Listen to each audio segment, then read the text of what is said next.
केही साह्रो पार्छ भने अर्कातिर सबैलाई हामीलाई सजग गराउँदैछ, धर्मपट्टि अभिरुचि गराउँदैछ, सावधान भएर जिउने कला सिकाउँदैछ। त्यो पक्षलाई पनि हामीले सकारात्मक भनेर लिनुपर्ने हुन्छ। आत्तिएर डराएर भागेर तर्केर कहाँ जाने? हामी यहाँबाट भागेर कहाँ गएर चाहिँ सुरक्षित हुन सकौँला? हाम्रो त बस्ने ठाउँ यही हो, हाम्रो धरती हो। यो धरतीबाट हामी अलग्गिन सक्दैनौँ। त्यो हुनाले हाम्रो सुरक्षा, आफ्नो सुरक्षा नै आफ्नो समाजको सुरक्षा, राष्ट्रको सुरक्षा हो। यो कुरालाई बुझेर यहाँहरूले पनि बडो सावधानीपूर्वक ढङ्गबाट उपस्थिति दिनुभएको छ। यहाँहरू सबैलाई हृदयबाट धन्यवाद ज्ञापन गर्न चाहन्छौँ। यस्तै सावधानी यहाँहरूमा रहिरहोस्। यहाँहरूको जीवनमा कहिले दुःख नपरोस्, कुनै पनि प्रकारको व्याधिहरूले आक्रमण नगरून्। यहाँहरूको जीवन सुखमय बनोस्, हाम्रो शुभकामना छ यहाँहरूलाई। हामी महात्म्य प्रकरणको दोस्रो अध्यायमा प्रवेश गर्दैछौँ। आज 6 अध्यायभित्र रहेका पद्म पुराणले उद्धृत गरेका महत्त्वको वर्णन सन्दर्भको कथामा आज हामी दोस्रो अध्यायमा पस्दैछौँ। पहिलो अध्यायमा के कुरो वर्णन भएको थियो भने भक्ति नाम गरेकी देवीका 2 भाइ छोरा रहेछन्। उनीहरूको नाम रहेछ ज्ञान र वैराग्य। ती छोराहरूलाई लिएर घुम्न धरतीमा आएकी भक्ति घुम्दै जाँदाखेरि वृद्ध भइछन्। आफू पनि वृद्ध भइन्, त्यो त स्वाभाविक कुरा हो। तर छोराहरू पनि वृद्ध भयो, अस्वाभाविक भयो। के गरेर छोराहरूलाई नवयौवन दिन सकिन्छ भनेर प्रयत्न गरिन् भक्तिले। त्यतिखेर सिद्ध पुरुषहरूले, जोगी सन्यासी महात्माहरूले, धर्मात्मा व्यक्तित्वहरूले धेरै प्रयास गरे, तर ज्ञान र वैराग्यलाई भने जगाउन सकेनन्। उनीहरू निस्लोट निन्द्रामा लडिरहेका छन्। भक्ति देवीलाई भने सजग गराउन सके। भक्ति देवी चाहिँ नवयुवती बनिन्। हेर्नुस् विडम्बना, आमा चाहिँ नवयुवती हुनु र छोराहरू चाहिँ वृद्ध हुनु, यो संसारमा सबैभन्दा ठुलो वैपरीत्य हो। त्यो वैपरीत्य स्थिति कसैमा पनि नआओस्। हाम्रा आमा बाबाहरू, हामी छोराछोरीहरूले उन्नति गरेको, प्रगति गरेको, विकास गरेको देख्न चाहन्छन्। हामी सबै रमाएको, नाचेको, हाँसेको र खुसी भएर रहेको देख्दा हाम्रा बा आमालाई त्यहाँभन्दा ठुलो खुसी हुने अर्को कुनै कुरो हुँदैन। तर हामी लाचार भयौँ भने, हामी वास्तवमा कर्मछाडा भयौँ भने, हामी विह्वल भयौँ भने, हामी रोगी भयौँ भने सबैभन्दा ठुलो पीडा हाम्रा आमा बाबालाई पर्ने गर्दछ। त्यो हुनाले हामी सजग हुनुपर्छ। भक्ति देवी बडो दुःख मनाउ गर्दै हुनुहुन्थ्यो। भगवान नारदले आएर प्रयास गर्नुभयो ती ज्ञान र वैराग्यलाई जागृत गराउनका लागि। तर ज्ञान र वैराग्य गर्थे, अर्कातिर फर्किन्थे, सुतिहाल्थे। यिनीहरू उठ्नै सकिरहेका थिएनन्, उठ्न चाहिरहेका थिएनन्। हेर्नुस्, एउटा कुरा भनाइ के पनि छ हाम्रो समुदायमा भने साँचो अर्थमा निदाएको मान्छेलाई उठाउन सकिन्छ, तर निदाए जस्तो भएर सुतेका मान्छेलाई उठाउन सकिँदैन। निदाको जस्तो बहाना गरेर सुतेका व्यक्तिलाई उठाउन साह्रो पर्छ, किनकि उसलाई कोडी गरेर बसेको व्यक्ति, त्यस्तो व्यक्ति उठ्दैन। त्यो अब कसरी उठाउने, यो पीडा यिनका मनमा भइरहेको थियो। नारद ऋषि पनि दिगदार हुनुभयो, तर नारदजीले भक्ति देवीलाई सम्झाउँदै भन्नुभयो, ढाडस बधाउने कार्य गर्नुभयो। हेर्नुस्, कुनै व्यक्ति दुखी छ, कुनै व्यक्ति आत्तिएको छ, कुनै व्यक्ति आफै आफमा अत्यन्तै पिरोलिएको छ भने हामीहरूले उसलाई तिमी चिन्ता नगर, पीर नमान, हामी छौँ भन्ने हिम्मत दिनुपर्छ। हामी मानवमा यो एउटा कर्तव्य पनि हो। किन त्यत्रो ठुलो पीर मानेको? हामी छैनौँ र? हामी सहायता गर्छौँ नि तिमीलाई, केही पनि हुँदैन, चिन्ता नगर भन्ने एउटा यति वचनसम्म चाहिँ दिन सक्नुपर्छ। यसलाई अभय दान भनिन्छ। दानहरू 12 प्रकारका हुन्छन्। 12 प्रकारको दान मध्ये एक प्रकारको दान अभय दान हो। बडो ठुलो कुरो हो यो। डराइराखेको व्यक्तिलाई त नडरा, म यो संसारमा के छ? जति सुकै ठुलो बलवान व्यक्ति होस्, तर उसको भित्र मन डराइराखेकै हुन्छ। जति सुकै धनवान होस्, त्यो पनि डराइराखेकै हुन्छ। जति सुकै विद्वान होस्, त्यो पनि डराइराखेकै हुन्छ। भित्र डर लागेकै छ हामीहरूलाई, काहीँ न काहीँ डर छ।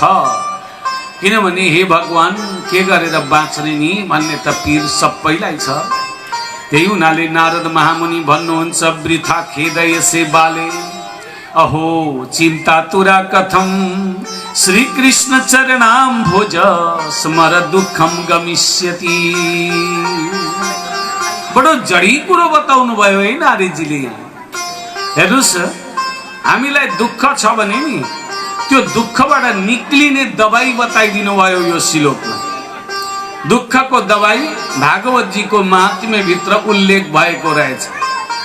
दुःख पर्यो भने हामीले त्यो दुःखलाई हटाउनका लागि एउटै कुरा गर्नुपर्ने रहेछ। त्यो कुरा के हो त भन्दा श्री कृष्ण चरणाम भोज स्मर दुःखम गमिष्यति। दुःख पर्यो भने कृष्ण चरणको स्मरण गर्नुपर्ने रहेछ, दुःख भागिहाल्ने रहेछ। हामी कृष्णको भक्तिबाट वञ्चित भयौँ भने हामीलाई दुःखले घेर्दो रहेछ। जुन बेला हामीले कृष्ण बिर्सिन्छौँ त्यतिखेर दुःख आउँदो रहेछ हाम्रा। त्यो हुनाले कृष्णलाई नबिर्सौँ। कृष्ण कृष्ण भन्ने बानी हामीले नित्य गर्ने गरौँ। अब तपाईहरुलाई यो कुरो वर्णन गर्नुपर्छ मैले कि कृष्ण चाहिँ किन भन्नु, के हो यो कृष्णको अर्थ, के छ यो कृष्ण शब्द भित्र लुकेको, दुःख नै हटाइदिने शक्ति के छ यसमा भन्ने तपाईहरुलाई लाग्दो हो। कृष्ण शब्दको अर्थ छ, कृष्ण भनेको के हो भनेर सोध्दा कसैले भगवान भने, कसैले कसैको नाम भने, कसैले कालो भने। कालो पनि कृष्ण नै हो, कालोलाई पनि संस्कृतमा कृष्ण नै भनिन्छ। तर भागवत आदि शास्त्रमा लेखिएको जुन कृष्ण भन्ने शब्द छ, यो कृष्ण भन्ने शब्दको व्युत्पत्ति गरिएको छ भागवतमा। आकर्षति कृष्ण, कृष्णको अर्थ जसले नित्य प्रति बिहान छिटै उठेर शुद्ध आसनमा बसेर 100 पल्ट मात्रै कृष्ण कृष्ण कृष्ण कृष्ण कृष्ण कृष्ण भन्ने गर्छ भने त्यो व्यक्तिलाई भगवानले बिस्तारो बिस्तारो आफूतिर आकर्षण गर्नुहुन्छ, आफूतिर तान्नुहुन्छ। कृष्णको त्यस्तो शक्ति छ। त्यो हुनाले कृष्ण मन्त्रमा विश्वास गरौँ, कृष्णको जप गर्ने गरौँ।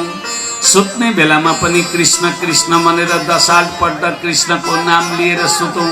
बिहान उठ्दा पनि हाम्रो मुखबाट कृष्ण कृष्ण कृष्ण कृष्ण नै निक्लिँदै गरेको होस्। जय श्री कृष्ण भन्ने गरौँ, एक आपसमा भेट्दा हरे कृष्ण भन्ने गरौँ, हे कृष्ण भन्ने गरौँ। यो बडो राम्रो बानी हो। भगवानको नाम भगवानले नै पनि जप्नुहुन्छ भनेका छन् भागवतकारले।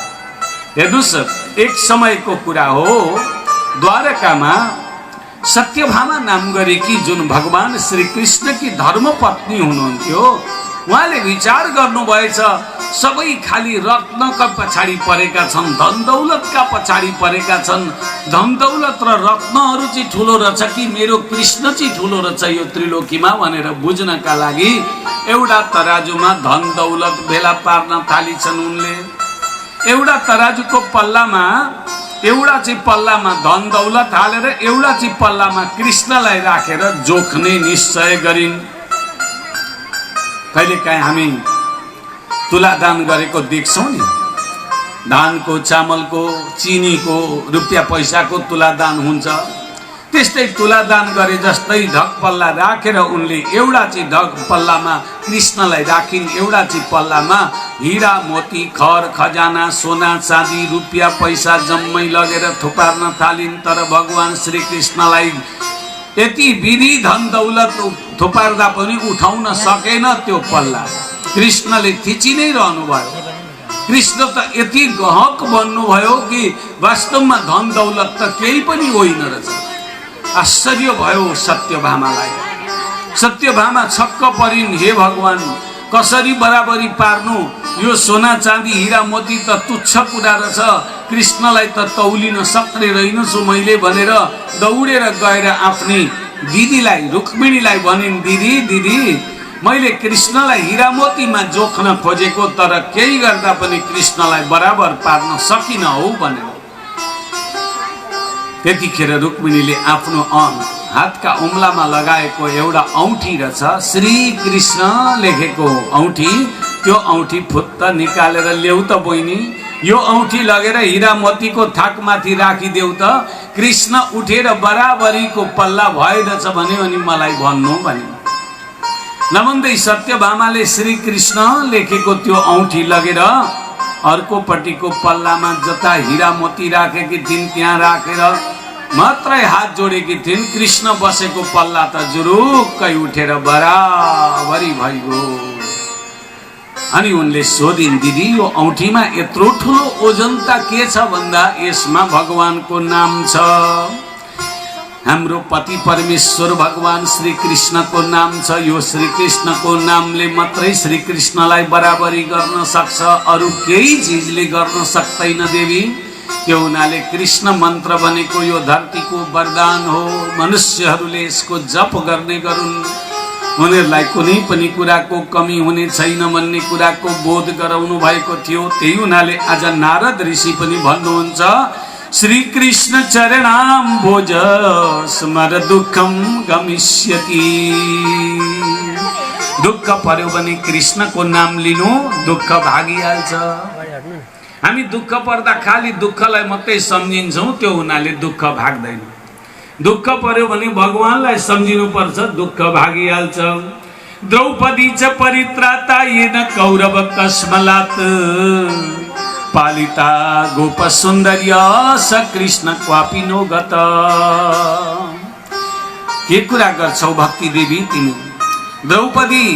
द्रौपदीको बारेमा सुनेकी छौ तिमीले? द्रौपदीका 5 जना पति थिए।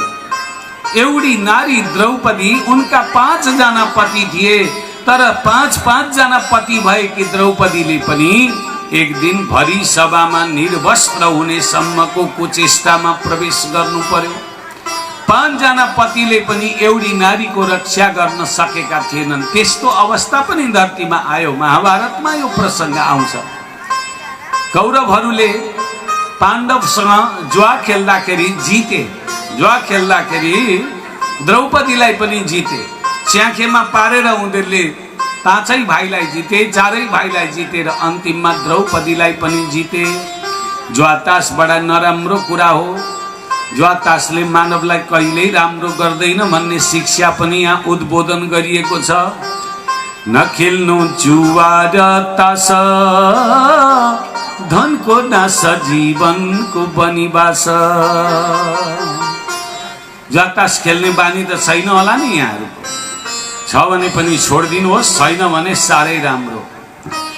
अब तिहार आउँदैछ, यसपालिको तिहारमा चाहिँ खेलेर छोडिदिने भन्नु होला, त्यो पनि राम्रो होइन है। जुवातास राम्रो कुरो फ्याट्टै होइन।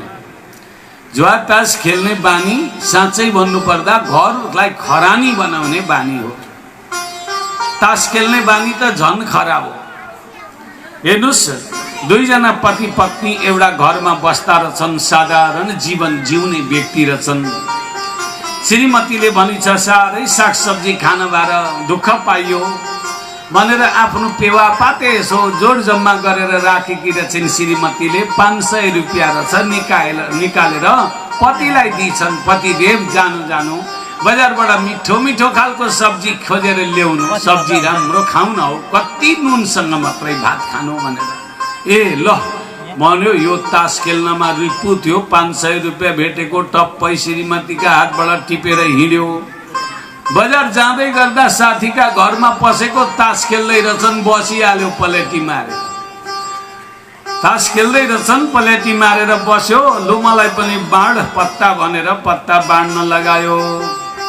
हेर्नुहोस्, बाँड्दै जाँदाखेरि अब खेल्दै गएपछि 1 घन्टा पनि थामेन त्यसको 500 रुपियाँ सत्तै हार्यो। त्यही हुनाले तासमा एउटा चाहिँ पत्ताको नाम सत्ता भनेर लेखेको छ। सत्तै हार्यो। अब सत्ता भयो। अब पैसा पनि हार्यो। घरमा श्रीमतीले सब्जी किन्न पठाएको पैसा हार्यो। अब के गर्नु, म त अप्ठ्यारोमा परेँ भन्दै थियो। छेउमा बस्नेले भन्यो, के डराउँछस्, म ऋण दिन्छु, अर्को पल्टमा दाउ पर्न सक्छ, त्यत्रो 500 हारेको छस्, उठेर हिँड्छस्, म दिन्छु भनेर भन्यो। पैसा उसले अलिकति ऋण शान्ति दियो। अर्को पल्ट पनि पत्ता बाँड्दै आउँदा उसले पत्ता समात्यो। त्यतिखेर त्यो ऋण दिनेले भन्यो, अलिक राम्ररी अँठ्या नै हो, त राम्रै खुला पाराले राख्छस्, अर्काले देखिहाल्छ। अलि राम्ररी अठ्या भन्नाले अट्ठा भनेको रहेछ। अट्ठाको अर्थ चाहिँ अठ्या भन्ने शब्दबाट बसेको रहेछ। अब राम्ररी उसले अठ्यायो, त्यसलाई राम्ररी लुकाएर तास हेर्न थाल्यो। खेल्दै जाँदा मार्यो पैसा अलिकति। मारेपछि अब भने 500 जति पैसा मर्यो। सब्जी चिलेर जानुपर्छ होला भनेर उठ्न आँटेको थियो। के को उठ्छस्? अब बल्ल त दाउ घुरेको छ तँपट्टि, अब चाहिँ उठेर हिँड्छस्? हल्लिने काम छैन। अब चुपचाप लागेर बस। नहल्ली। दाउ आएको बेलामा हल्लिस भने सबै पैसा गयो भनेपछि नहल भने। अब नहल मात्रै होइन, ऊ बसेर खेल्दै थियो। खेल्दै गर्दा अर्कोपल्ट पनि मार्यो, अर्कोपल्ट पनि मार्यो। 200-400 अरू थप्यो। अब चाहिँ जानुपर्छ होला हौ भनेर उठ्न खोजेको थियो। के को जाने? अब हातमा दाउ आएको बेलामा दल्नु पर्छ। यतै हाम्रो जित, यतै हाम्रो जित भनेर दल्न थाल्नु पर्छ। दहल। अब दल्नु पर्छ। अब झुट कपटको खेल सुरु गर्नुपर्छ। अलिअलि पैसा हातमा आउन थालेपछि आँट पनि आयो। अब त्यति गरेपछि अर्को एउटा मान्छेले जग लगाइदियो। हौ त्यहीले त आज त काफी मारिस है, पैसा तेरै दाउ रहेछ भनेर जग लगाइदियो। जग भन्ने आउँछ अर्को, यसो खुङ्ग्री परेको। अब जग पनि लगाइदिएपछि अर्को व्यक्तिले भन्यो, जग त भयो, तर घरमा श्रीमतीले चाहिँ के गर्छिन् है तँलाई? सब्जी किन्न आएको मान्छे अलिक होस गर भनेपछि कसको कति कति जितेको थियो, कसलाई के दिनु थियो, बाँडबुड गरेर यो होस् सब्जी किनेर लानुपर्छ, मार्छन् मलाई भनेर 3 बजीतिर चाहिँ उठ्यो त्यहाँबाट र सब्जी किनेर घरमा लिएर गयो। घरमा लिएर गयो। श्रीमती त मिसी महारानी जस्ती भएर हुप्प परेर बसेकी रहेछिन्। अब श्रीमती मिसी भएर बसेकी छन् भने ऊ पनि बादशाह भयो। ऊ के कम्ती? ऊ पनि तँ रिसाउँछस् भने म पनि पैसा मारेर पाएको छु त। खेल्न बसिहालेँ, अलिअलि हारेँ, अलिअलि जितेँ। अब यथार्थमा श्रीमती उता फर्केर बसी, श्रीमान उता फर्केर बादशाह भएर बस्यो। हेर्नुहोस् त्यति राम्रो जुगल जोडीको घर थियो। कुरो बुझ्दै लाँदा त भरे भन्दा एका पो भयो यिनीहरू त।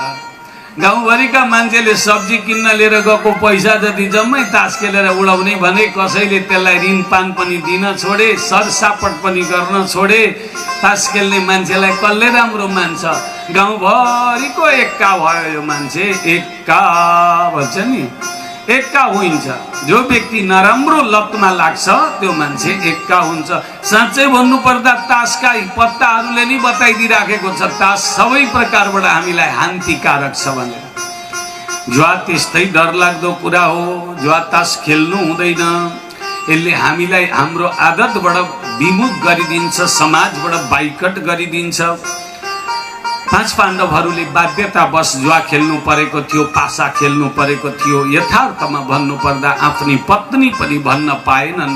महाराज युधिष्ठिरले हार्नु पर्यो। अब अर्काले हारेको, आफूले हारिसकेपछि त जित्नेले त जे गर्न सक्छ नि। भरि सभामा निर्वस्त्र बनाउने कुचेष्टा गर्यो। दुशासनले तान्दै घिस्याउँदै कुट्दै मुड्क्याउँदै जगट्याउँदै द्रौपदीलाई ल्याएर भरि सभामा उभ्याइदियो। निर्वस्त्र गराएलाई भन्यो दुर्योधनले। दुशासनले द्रौपदीको साडी खिचेर नाङ्गो बनाउने चेष्टा गर्न थाल्यो। यिनले सबैभन्दा पहिले आफन्तहरूलाई ग्वारिन्। भीष्म पितामहलाई भनिन्, भीष्म पितामहजी तपाईँकी कुलवधुलाई के गर्दैछन् आज यिनीहरूले देख्दै हुनुहुन्छ नि भन्दा भीष्म पितामह पनि बोलेनन्। द्रोणाचार्यलाई सोधिन्, उनी पनि बोलेनन्। कृपाचार्यलाई सोधिन्, उनलाई पनि उनी पनि बोलेनन्।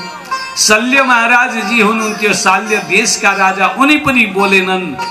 आफ्ना 5 जना पतिहरूलाई भनिन्, ए पतिहरू, तिमीहरूकी पत्नीलाई निर्वस्त्र गराउँदैछन् कौरवहरूले, के हेरेर बस्छौ तिमीहरू भन्दा अघि नै हारिसकेका थिए, शिर निहुराएर मात्रै बसे।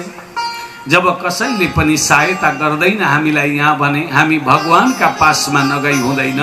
त्यतिखेर उनले परम ब्रह्म परमात्मा गोलोक द्वारकावासी भगवान कृष्णलाई सम्झना गरिन्। हे द्वारकावासी श्री कृष्ण, तिम्री प्यारी द्रौपदीको यो दुर्गति भइराखेको छ, कहाँ हुनुहुन्छ? म आपत्तिमा परेकी छु भनेर भनिन्। त्यतिखेर भगवान श्री कृष्ण द्वारकामा हुनुहुन्थ्यो। उहाँका कानमा जब यो कुरो पर्यो जुरुक्कै उठेर आइहाल्नु भयो। द्रौपदीलाई साह्रो पर्यो अरे, रात दिन मेरो चिन्तन गर्ने देवी हुन्, यिनलाई साह्रो पर्दा मैले सहायता गरिनँ भने कसले गर्छ र भनेर आएर यसो हेर्दा त भरी सभाका बीचमा निर्वस्त्र गराउन आँटेको देख्दा भगवान स्वयं श्री कृष्ण साडीको रूपमा परिणत हुनुभयो र द्रौपदीका शरीरमा लपेटिनु भयो। दुशासन नाम गरेको व्यक्ति 10 वटा हात्तीको बल भएको व्यक्ति हो यो, तर यसले 3 घण्टा जति लगाएर द्रौपदीका शरीरबाट साडी खिच्दा पनि खिचिसकेन, सबै साडी खिच्न सकेन। साडीको थुप्रो घर जत्रो थुप्रो लाग्यो तर पनि द्रौपदीका शरीरबाट साडी सकिएन, खिचेको खिचे मूर्छा पर्यो। यो त्यही साडी माथि ब्लाङ्गै उत्तानु परेर लड्यो। कस्तो देखिन्थ्यो अरे परबाट हेर्दा भने, एउटी कुशल आमाले आफ्नो छोरालाई जाडो पो भयो कि यसलाई घाममा सुताउनु पर्यो भनेर आँगनमा सुताउनलाई ल्याउँदाखेरि आफ्ना पुराना साडीहरू ल्याएर आँगनमा फ्याक्नुहुन्छ अरे र अनि त्यो नानीलाई लु एकछिन यहाँ लड्दै गर म ओछ्यान बनाउँछु भनेर त्यो आफ्ना पुराना साडीमाथि नानीलाई एकछिन सुताइदिनुहुन्छ अरे, यहाँ खेल्दै गर त बाबु भनेर। त्यतिखेर त्यो साडीमाथि, आमाका साडीमाथि सुतेको उत्तानु परेर सुतेको नानी कस्तो देखिन्थ्यो, द्रौपदीका साडीमा उत्तानु परेर लडेको दुशासन त्यस्तै देखिन्थ्यो। द्रौपदीका शरीरबाट साडी उतार्न भनेर तम्सिएको यो असुर, यो पापिष्ट दुष्ट दुरात्मा आज उनै द्रौपदीका साडीमा लपेटिन पुग्यो। भगवान श्री कृष्ण भनेको त्यस्तो तत्त्व हो, आपत्ति पर्दा विपत्ति पर्दा हामीलाई सहायता दिनुहुन्छ। त्यतिखेर सारा त्यहाँ बसेका सभासदहरू छक्क परे। भगवान श्री कृष्णले आफ्नी प्यारी द्रौपदीको सुरक्षा गर्नुभयो। परब्रह्म परमात्माको नाम लिनु त्यही कारणले दरकार छ। द्रौपदी च परित्राता येन कौरव कस्मलात् पालिता गोप सुन्दर्य स कृष्ण क्वापि नोगत। भागवत जी को निर्णय हो यो।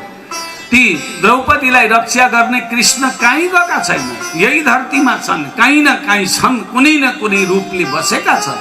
हामीहरूले नचिन्नु, हामीहरूले नभेट्नु, हामीहरूले उनलाई नभज्नु अलग कुरा हो, तर हाम्रो नित्य भजनले, नित्य चिन्तनले, नित्य उपासनले उनी यहीँका यहीँ प्रकट हुन सक्ने क्षमतादार परब्रह्म हुन्।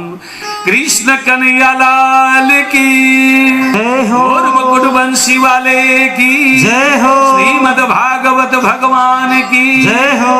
श्रीमद् भागवत भगवानलाई नै कृष्ण मूर्ति भनिएको छ। कृष्णको बडो दिव्य चर्चा गर्दै हुनुहुन्छ नारद ऋषिले। आउनुहोस् एउटा कृष्णकै मिठो भक्ति भजन सुनेर एकछिन नृत्य पनि गरेर अगाडिका प्रसङ्गतिर प्रवेश गरौँ।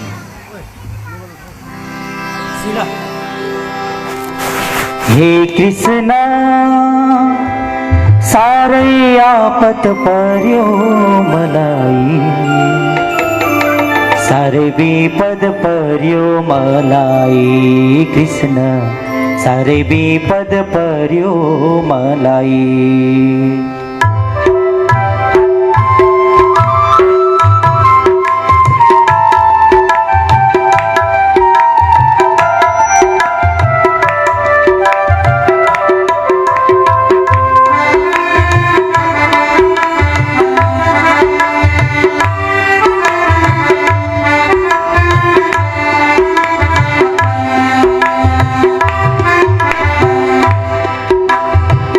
कृष्ण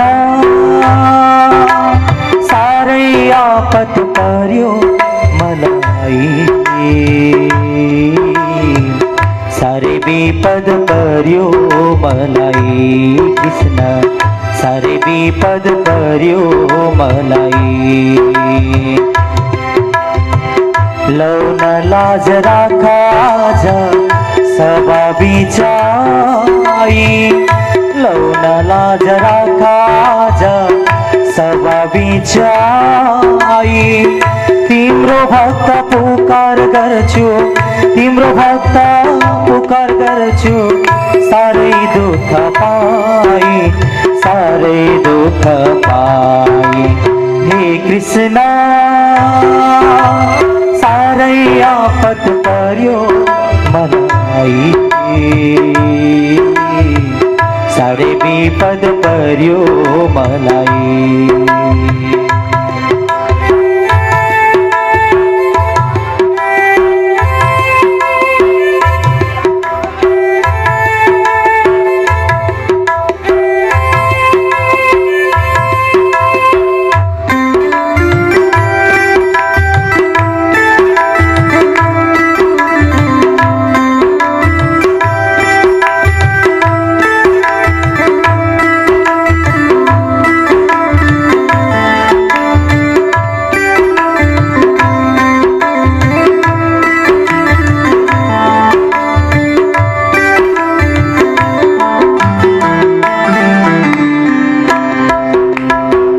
जता हेर्छु तै देख्छु बहिरीको घेरो,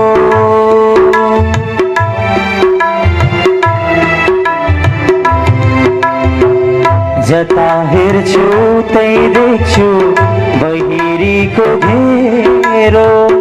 दुशासनले समाइसक्यो, दुशासनले समाइसक्यो यो साडीको घेरो, यो साडीको घेरो। हे कृष्ण मुस्किल पर्यो सहनलाई, आठ मेरो इज्जत लिनलाई कृष्ण, आठ मेरो इज्जत लिनलाई।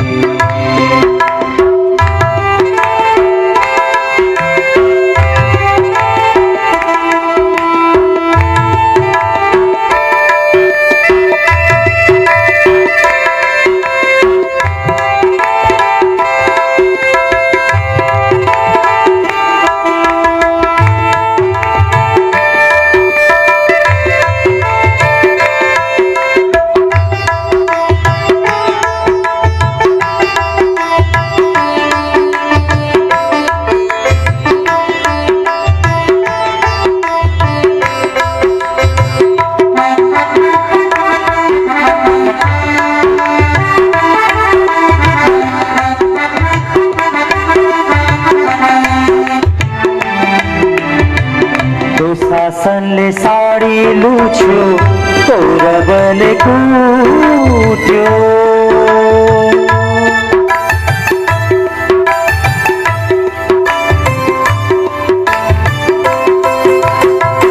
दुशासनले साडी लुच्यो कौरवले कुट्यो।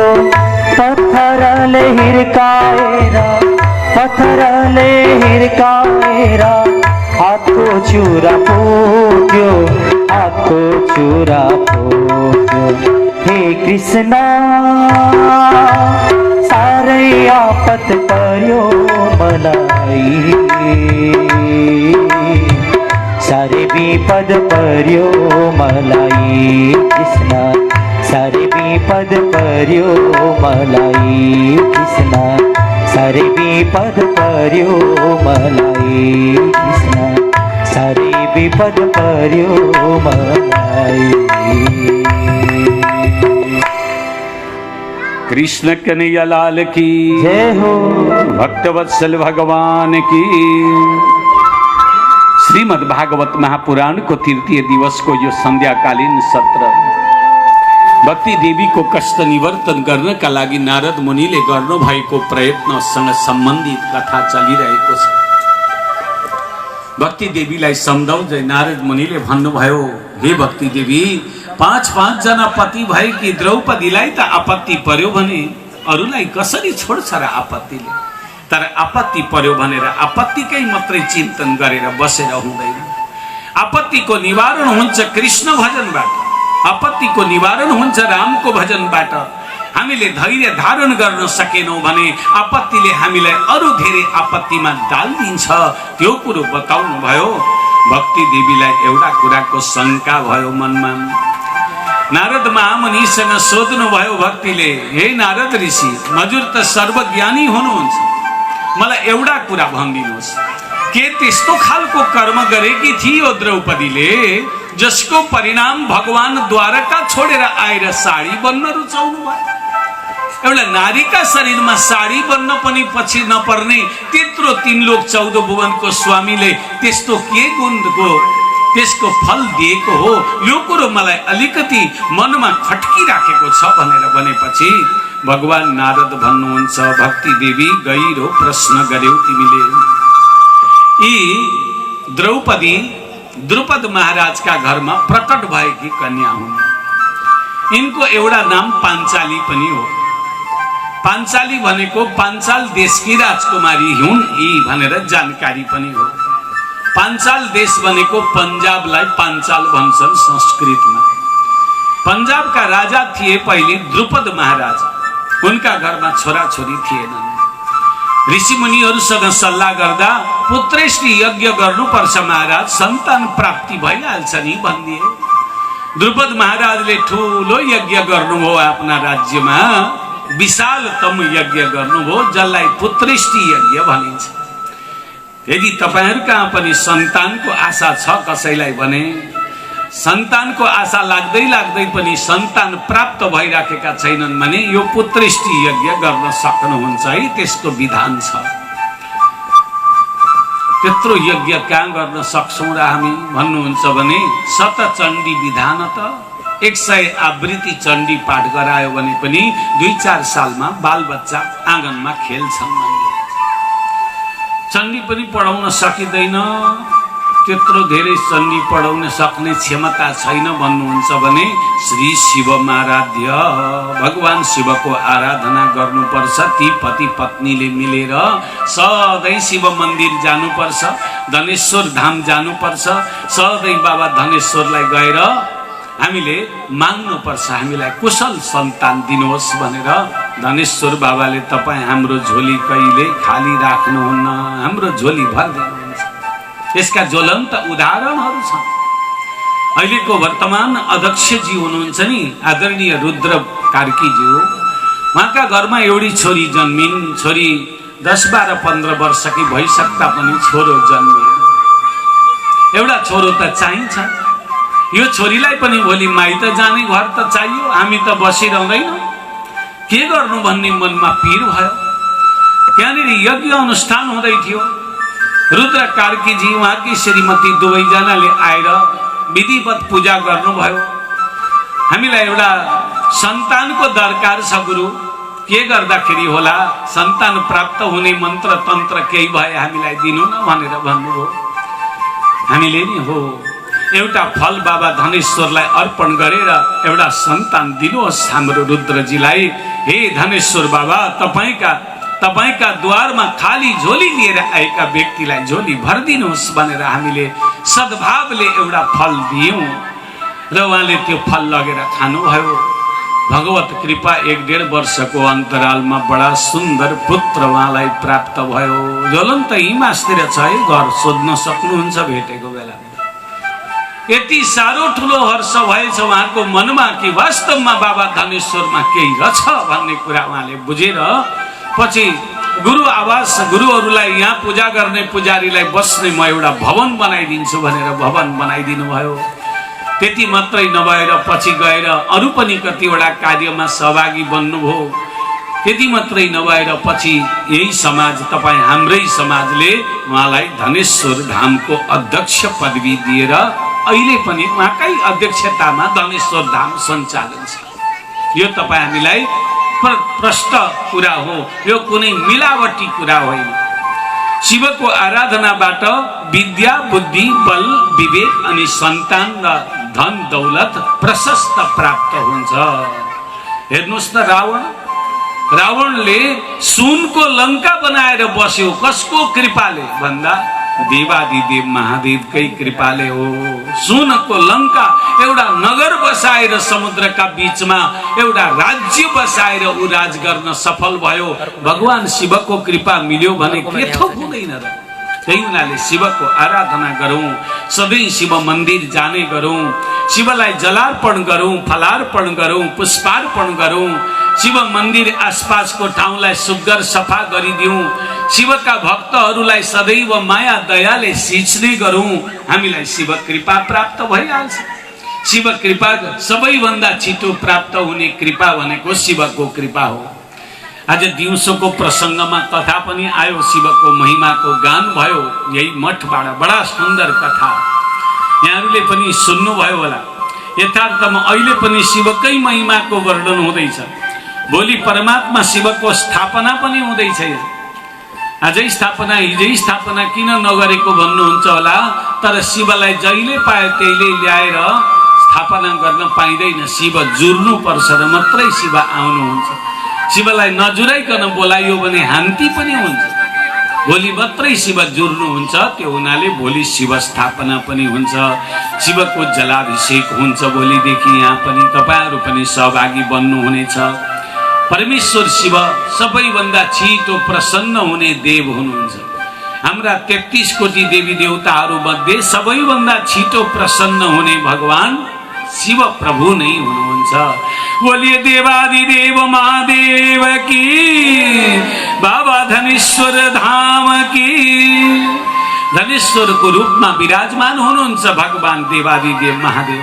उहाँको नित्य भजन पूजन आराधन गर्नुहोला।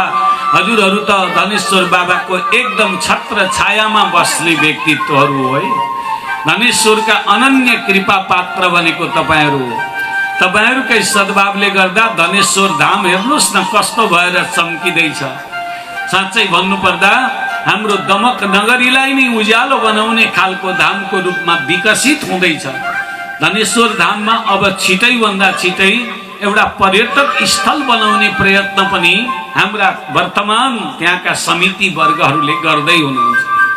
बडो सुन्दर त्यहाँनेर नाच्ने मूर्तिहरू ल्याएर स्थापना गर्ने कुराहरू चल्दैछ। इलेक्ट्रिकद्वारा नाच्दै गरेको, कृष्णले मक्खन चोर्दै गरेको, यशोदाले कृष्णलाई खेद्दै गरेको, कृष्णले गाई चराउँदै गरेको, कृष्णले रास रचना गर्दै गरेको सबै लीला, शिवको लीला, रामको लीला, बुद्ध भगवानको लीला, सबै लीला अब तपाईँ हामीले धनेश्वर धाममा गएपछि देख्न पाउने, निकट भविष्यमा देख्न पाउने निश्चय भइसकेको छ। विशाल शिवको प्रतिमा स्थापना गर्ने योजना पनि त्यहाँ बन्दैछ। त्यो धाममा तपाईँ हामी सबै सहभागी छौँ। तपाईँ हाम्रै सत प्रयासले त्यो धाम आज विशाल विकासमा अगाडि बढेको हो, यसमा कुनै पनि दोहोऱ्याइ छैन। र भगवान शिवको आराधनाबाट पुत्र प्राप्ति गर्न सकिन्छ भनिदिनु भयो। वास्तवमा यतातिर महाराज द्रुपदले, पाञ्चाल देशका नरेश द्रुपदले म पुत्रेष्टि यज्ञद्वारा नै सन्तान प्राप्ति गर्ने उपाय खोज्छु भने ठुलो यज्ञ भयो। यज्ञको पूर्णाहुतिका दिन यज्ञ कुण्डबाट 2टा सन्तान उत्पन्न भए, एउटा छोरो एउटी छोरी।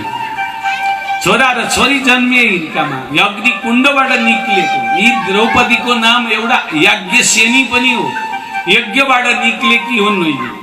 यिनी कुनै आमाका कोखमा बसेर जन्मेकी होइनन्, यी यज्ञ कुण्डबाट प्रकट भएकी हुन्। देवात्मा हुन् द्रौपदी। उनको भाइ पनि थियो, उसको नाम दृष्टद्युम्न राखिदिए ऋषिहरूले। बडा सुन्दर बालबालिकाको संरक्षा सुरक्षा महाराज द्रुपदले गर्नुभयो। यति धेरै माया गर्नुहुन्थ्यो, यति धेरै माया गर्नुहुन्थ्यो। कहिले काहीँ दरबारबाट बाहिर निक्लिन मन गरिन् द्रौपदीले भने द्रुपद महाराज चाँदीका प्लेट, सुनका प्लेट ओछ्याउँदै ओछ्याउँदै अगाडि हिँड्नुहुन्थ्यो। त्यो चाँदीका प्लेटमा र सुनका प्लेटमा टेक्दै टेक्दै उनी आफ्नो दरबारका आसपासमा खेल्थिन्। यिनले माटो टेकिनन्, त्यस्तो धेरै माया गरेर यिनलाई हुर्काउने काम गरे द्रुपद महाराजले। यी जब 9 वर्षकी भएकी थिइन्, यिनका सहेलीहरूसँग यिनी खेल्दै खेल्दै वनतिर जङ्गलतिर जान मन गरिन्। एक दिन मातालाई गएर भनिन्, माताश्री म यो हाम्रो दरबार नजिकैबाट देखिने जङ्गलमा यसो घुमेर आउनु मन लागिरहेछ, मलाई यो माटोमा पनि टेक्न मन लागिरहेछ आज भने। द्रुपद महाराजकी धर्मपत्नीले भनिन्, पुत्री जान त जाऊ कि, तर जङ्गलमा त ठुला ठुला हिंस्रक जीव जीवात्माहरू हुन्छन्, एकछिन पर्ख ल, म सैनिकहरूलाई लगाएर ती सबै हिंस्रक जीव जन्तुहरूलाई त्यहाँबाट खेदाउन लगाइदिन्छु, अनि घुम्न जाऊ। को जाँदैछौ भन्दा हामी फलानी फलानी सखीहरूका साथमा जाँदैछौँ। ठिकै छ पुत्री भने यिनले जे भने पनि मान्नुहुन्थ्यो माता पिताले। तुरुन्तै द्रुपद महाराजले आदेश गर्नुभयो, सैनिकहरूले गएर पटेका सटेका पड्काएर सबै त्यहाँका जीव जन्तुहरूलाई भगाएर पर लखेटिदिए। यतातिर बिहानको समय सूर्योदय भएर अलिकति मास्तिर मात्रै घाम आएको थियो। 8-9 आफ्ना शैलीहरूका साथमा द्रौपदी हाँस्दै र खेल्दै वन विहारका लागि निक्लिँदाखेरि उनी आनन्दले त्यहीँबाट साथीहरूसँग बोल्दै हाँस्दै खेल्दै गङ्गाको किनारको बाटो गरेर जङ्गल पस्ने विचार गरिन्। गङ्गाको किनारमा पुग्दाखेरि उनले एउटा विचित्रको दशा, बडा विचित्रको छटा देखिन्। के देखिन् त भने घाँटी घाँटी पानीमा डुबेर 90 वर्षको एउटा बुढो मान्छे तप गरिराखेको देखिन्। यति लामा सेता दारी भएको 90 वर्षको बुढो दुब्लो पातलो मान्छे घाँटी घाँटी पानीमा डुबेर बसिराखेको। द्रौपदीले मनै मन सोचिन्, कतिसम्म पनि तप गर्छन् हो मान्छेहरू। हेर, यस्तो चिसो पानीमा, यस्तो पुष्माको जाडामा घाँटी घाँटी पानीमा डुबेर बसिराखेका छन्। हेर, हामी त केही गर्दा रहेनछौँ। यिनीहरूको तुलनामा भन्दै शैलीसँग बात मार्दै जङ्गलतिर गइन्। 1-2 घण्टा यिनी घुमिन्, त्यताउति खेलिन्। माताले धेरै बेर नअल्मलिनु है भन्नुभएको छ, शैली हो, जाउँ अब, धेरै बेर नबसौ, भोक पनि लाग्यो, तिर्खा पनि लाग्यो, जाउँ भनेर त्यही बाटो जब फर्किए यिनीहरू, फर्किँदा 12 बजी बेला जस्तो भएको थियो।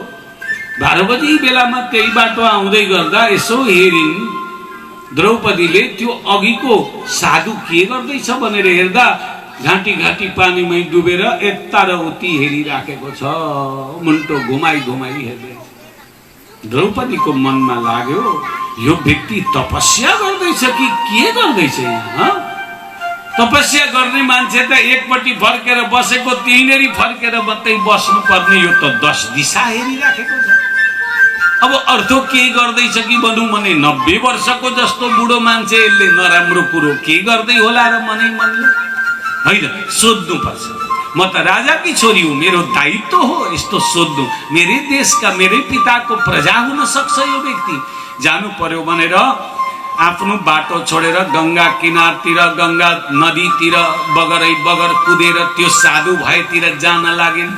साधुले देख्यो एउटी बालिका आफूतिर आउँदै गरेको, परैबाट हात हल्लायो, नआऊ बाबा नआऊ, यहाँ आउन कुनै प्रयोजन छैन, तिमीलाई नुहाउनु परे उतै नुहाऊ, उदै नुहाऊ, यहाँ नआऊ भने। तर द्रौपदी मानिनन्, नआइज भन्दैछ।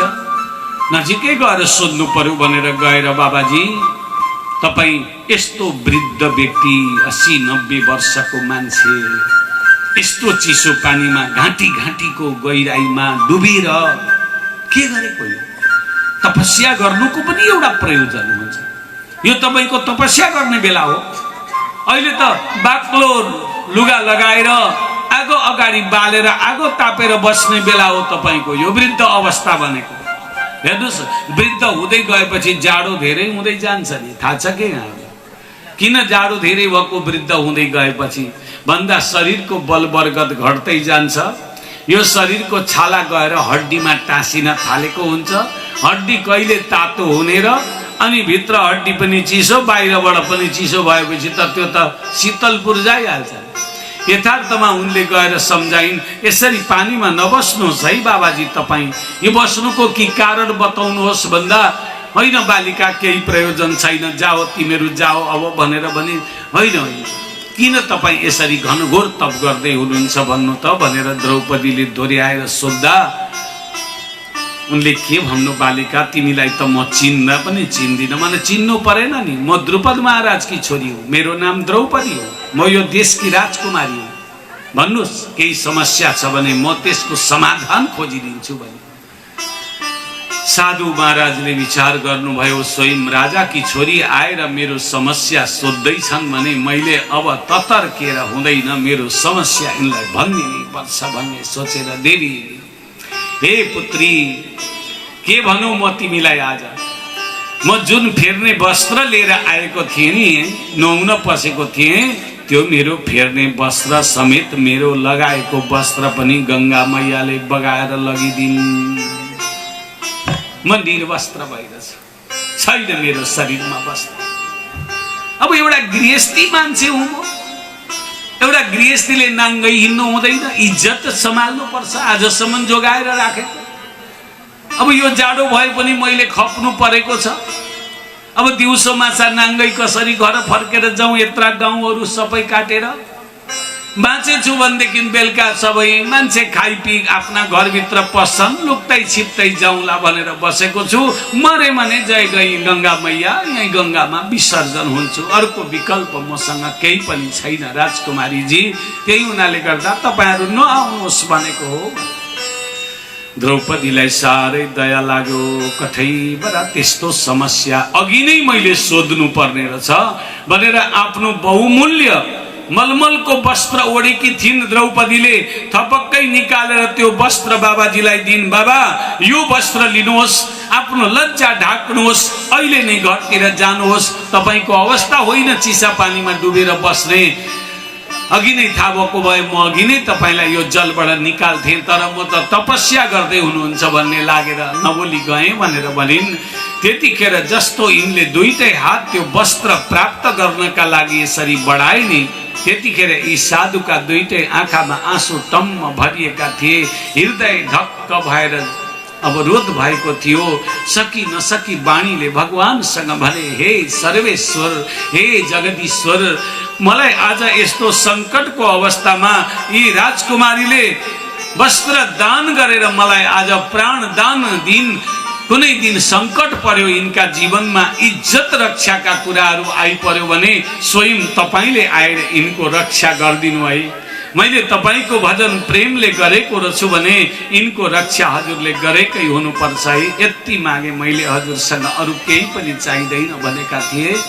तर यो कुरो उनले मनले भनेका थिए, द्रौपदीले सुनेकी थिइनन्। आशीर्वाद भने माग्दा पाइने चिज होइन, आशीर्वाद स्वतस्फूर्त रूपले दिन्छन् हाम्रा मान्यजनहरूले, त्यो हामीलाई लाग्दछ। पछि त्यही हुनाले यिनले जब म निर्वस्त्र हुन आँटेको छु कृष्ण भन्ने बित्तिकै भगवान् श्रीकृष्ण वस्त्रको रास बनेर त्यहाँनिर उपस्थित हुनुभयो। त्यही हुनाले अलिकति केही गरेको छ, केही दिएको छ, केही पर सारेको छ भने मात्रै हामीहरूले पाउँदा पनि पाउँछौँ।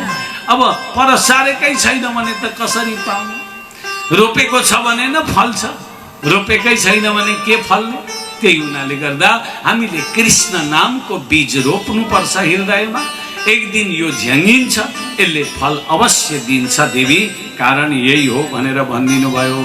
सत्यादि त्रियुगे बोध वैराग्यौ मुक्ति साधकौ कलौ तु केवलम भक्तिर ब्रह्म सायुज्यकारिणी इति निश्चित्य चिद्रूपां सद्रूपां त्वं ससर्जः परमानंद चिन्मूर्ति सुंदरी कृष्ण वल्लभाम। हे भक्ति देवी, कृष्ण की तिमी साह्रै प्यारी छौ। त्यसो हुनाले कृष्णलाई पुकारा गर, तिम्रा छोरालाई जगाउने काम हामी गर्छौं। अवश्य पनि तिमी यो कष्टबाट निक्लिने छौ। कलिजुगमा त कृष्ण नाम भन्दा ठुलो अर्को कुनै नौका नै बनेको छैन। कलिजुगका मनुष्यहरू कृष्ण नाम रूपी नौकामा चढेर यो संसार रूपी सागर सजिलै पार हुन सक्छन्। यो मेरो ठहर हो भन्नुभयो नारद ऋषिले। कलिना सदृश कोपी युगो नास्ति वरानने। त्यतिखेर भक्ति देवीले भनिन्, हुन त नारदजी नरिसाउनु होला, मलाई त के लाग्छ भने जुन दिनदेखि कलिजुग यो धरतीमा आयो नि, त्यही दिनदेखि हामी जस्ता सिधा सरललाई दुःख पनि लिएर आयो। यो पापिष्ट छ कलिजुग भनेर उनले भनिन्। नारद ऋषि भन्नुहुन्छ, त्यसो नभन देवी, कलिजुग जति राम्रो त कुनै जुग नै छैन भन्नुभयो नारद ऋषि। अहिले पनि हामी सुन्छौं नि, कतिजनाले गलत गरेको, गलत काम भएको देख्यौं भने कलिजुग हो भन्छौं, तर कलिजुग जति राम्रो त जुग छैन भनेर भन्नुभयो नारद ऋषिले। किन भन्दा सत्य जुगमा हिमालयका टाकुरामा 12 वर्षसम्म त्यो ठण्डीमा बसेर जप तप गर्ने व्यक्तिले जति पुण्य पाउँथ्यो नि, कलिजुगमा 12 घण्टा मात्रै एउटा आसनमा बसेर भजन गर्यो भने त्यो पुण्य पाउँछ। कलिजुग त्यस्तो जुग हो। अब त्यो 12 वर्ष कहाँ, 12 घण्टा कहाँ। 12 घण्टामा 12 वर्षको तपस्या फल प्राप्त हुन्छ भने कलिजुग राम्रो हो कि होइन? हामी जप तप चाहिँ गर्दैनौँ, भजन पूजन चाहिँ गर्दैनौँ, कोही मुखले कलिजुग त हो भनिदिँदै हिँड्छौँ। त्यसरी गर्नु हुँदैन। कलिजुग छिटो फल दिनेवाला जुग हो। कलिजुग जति राम्रो अर्को जुग छैन। कुनै पनि दुनियाँमा यो भन्दा राम्रो जुगको खोजी नगर भनेर भन्नुभयो। नारद ऋषिले राम्ररी सम्झाएपछि भक्ति देवीको मन भावना बडा शान्त भयो। अन्तिममा अहो भाग्यस्य योगेन दर्शनम भवतामिह। आज मेरो भाग्यले तपाईको दर्शन पाएको छु नारदजी। मलाई मनमा धेरै शान्ति दिनुभयो। अनुग्रहस्तु कर्तव्यो मै दिने दया परै। अनुग्रह गरेर मेरा यी छोराहरूलाई जगाउने पनि उपाय गरिदिनुहोस् न। किनभने साधु सन्तको सङ्गतले, सत्सङ्गले त धेरै ठुलो फल दिन्छ भनेको छ। भाग्योदयेन बहुजन्म समर्जितेन सत्संगमं च लभते पुरुषो यदा वै अज्ञान हेतु कृत मोह मदान्धकार न संविदाय हि तदोदयते विवेक। धेरै जन्मको पुण्य एकत्रित भयो भने मात्रै यसरी बसेर सत्संग गर्ने अवसर पाउँछ अरे मनुष्य। तपाईहरुले पनि धेरै जन्मको पुण्यले आज भागवतजीका नजिकै बसेर भागवतीय कथा सुन्ने अवसर पाउनु भएको छ। शान्त चित्तले बसेर सुन्दै हुनुहुन्छ। बडो अनुशासित ढंगबाट यहाँहरु ज्ञान हासिल गर्दै हुनुहुन्छ। सत्संग मञ्च लभते पुरुषो यदा वै। सत्संगले चाहिँ के दिन्छ अरे त भने अज्ञान रूपी अन्धकारलाई हटाएर, मोह रूपी अन्धकारलाई हटाएर अन्तर हृदयमा विवेकको ज्योति जगाइदिन्छ। भगवानको प्रीति जगाइदिन्छ। गोविन्दको भजनमा मन लगाइदिन्छ। हाम्रा कतिपय बिग्रेका वातावरणहरूलाई शुद्ध गरिदिन्छ। यही नै भागवतको निर्णय हो भनेर वर्णन गरियो। र श्रीमद् भागवत को महात्म्य प्रकरण पद्म पुराण उत्तरखण्ड श्रीमद् भागवत महात्म्य कुमार नारद संवाद नाम गरेको यो अध्याय पनि यहाँ पूर्ण भयो। अध्याय पूर्ण भयो। एउटा मधुर भक्ति भजन अब यहाँहरूले सुन्नुहुनेछ।